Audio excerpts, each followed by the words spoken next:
बच्चों के खिलौनों की दुकान है। ये छोटी छोटी चूड़ियाँ हैं जिनके ऊपर गर्द जो है वो जमी हुई है, ज़ाहिर है जो मिट्टी आई है। ये एक रैग है।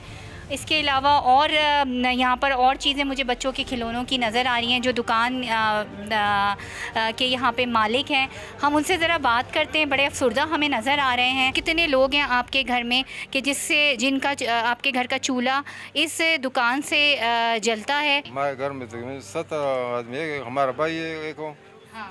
हमारा बच्चा, हमारा भाई का बच्चा। अच्छा। 7 और 9 16 आदमी है। 16 लोग का पेट जो है वो ये दुकान पालती है। ये देखें, ये जैसे ये छोटी सी ये गुड़िया है और ये वो गुड़िया है जो सेल से गार्बल चलती है और ये उसको देख रहे थे और मैंने इनकी आंखों में आंसू भी देखे।